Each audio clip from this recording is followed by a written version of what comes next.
ایک شکاری نے کنڈی میں گوشت کی بوٹی لگا کر اسے دریا میں پھینک دیا۔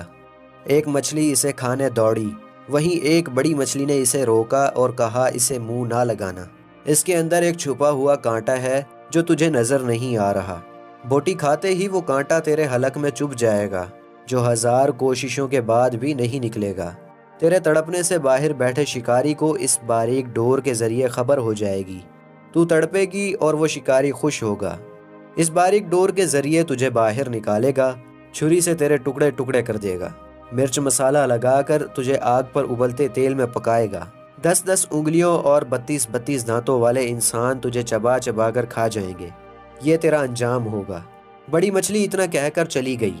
چھوٹی مچھلی نے دریا میں ریسرچ شروع کر دی۔ نہ ہی شکاری، نہ آگ، نہ کھولتا تیل، نہ مرچ مسالہ، نہ ہی 10 انگلیوں والے اور 32 دانتوں والے انسان۔ اس کی ریسرچ میں کچھ بھی نہیں تھا۔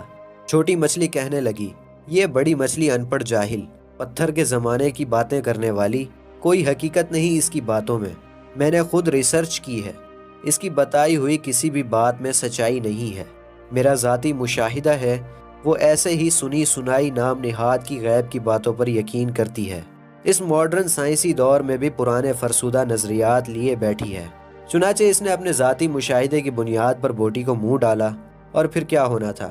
کانٹا چبھا، مچھلی تڑپی، شکاری نے ڈور کھینچ کر اس کو باہر نکالا، اور آگے بڑی مچھلی کے بتائے ہوئے سارے حالات سامنے آ گئے۔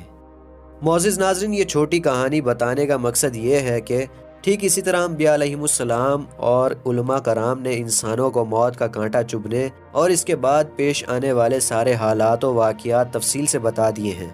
بڑی مچھلی کی طرح کے عقل مند انسانوں نے انبیاء علیہم السلام کی باتوں کو مان کر زندگی گزارنی شروع کر دی، جبکہ چھوٹی مچھلی والے نظریات رکھنے والے انبیاء علیہم السلام کا راستہ چھوڑ کر اپنی ظاہری ریسرچ پر چل پڑے۔